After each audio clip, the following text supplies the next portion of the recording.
The journey to this pivotal Game 6 has been nothing short of a dramatic saga filled with momentum swings, individual brilliance, and devastating setbacks. The opening two games set the tone for the chaos that would follow. In both matchups, the Boston Celtics built commanding 20-point leads in the third quarter, only to see them evaporate in stunning fashion. Game 1 slipped through their fingers in overtime, while Game 2 was wrestled away by a tenacious Knicks defense down the stretch. The series then shifted to Boston, and in Game 3 the Celtics responded with a dominant performance at TD Garden. They went 20-40 from beyond the arc, delivering an offensive blitz that the Knicks never recovered from. That victory cut the series deficit to 2-1 and re-established a pulse for a team desperately seeking rhythm. But just when Boston seemed to find their footing, Game 4 delivered a gut punch that sent shockwaves through the league. The Knicks not only took the game by 8 points, but Jason Tatum went down with a catastrophic Achilles injury, a moment that changed the entire complexion of the series. Tatum's absence was seismic. Without their superstar, the Celtics were forced to search for identity and cohesion on the fly. And they found it, back in Boston. Staring down the barrel of elimination, the Celtics erupted in the third quarter of Game 5. What was once a deadlocked affair turned into a showcase of unity, execution, and desperation. Ball movement was crisp. Spacing was surgical. Confidence radiated from every corner of the floor. It was a kind of performance that made you believe this team, as battered as it may be, still remembers how to fight like champions. Now, we stand on the edge of Game 6, a do-or-die moment in Madison Square Garden. Stephen A. Smith, a voice synonymous with New York basketball, and a man who has seen the Knicks' highest highs and lowest lows, offered no hesitation when asked if the Knicks must close this series at home. "Yes," he declared. "Yes, I'm very nervous. I'm very concerned." He went on to say what many Knicks fans are thinking, but may be afraid to admit. If this team doesn't finish it in Game 6, the prospect of returning to Boston for a Game 7 is a nightmare scenario, and the concerns are legitimate.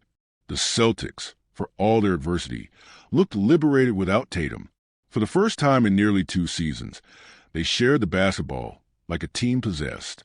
Jaylen Brown, the reigning Finals MVP and a $300 million cornerstone, led with poise and purpose, dropping 26 points and 12 assists with only 2 turnovers.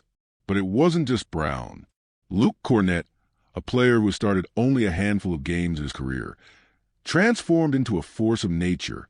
With 5 blocks in the third quarter alone and 7 in total, he brought flashbacks of Bill Walton's brilliance, erasing shots at the rim and protecting the paint with defiance.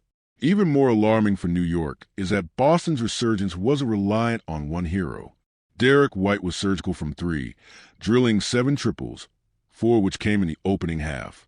In his last 2 games, he's made 13 threes, becoming a perimeter threat the Knicks have yet to properly contain.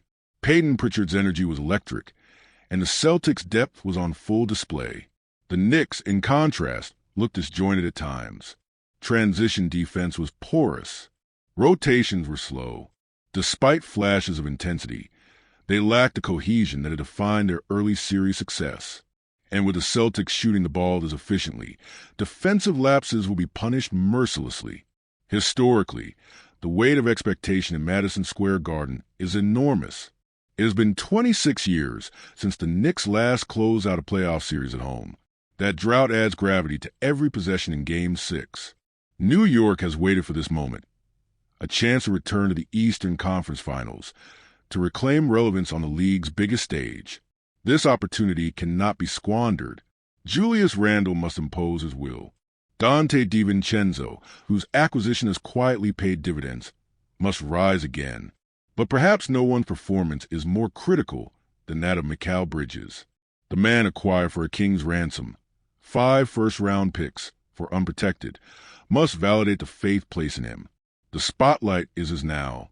Karl Anthony Towns, for all his talent, cannot be relied upon to lead in the trenches. His finesse game disappears under physicality, and posting up invites foul trouble the Knicks cannot afford.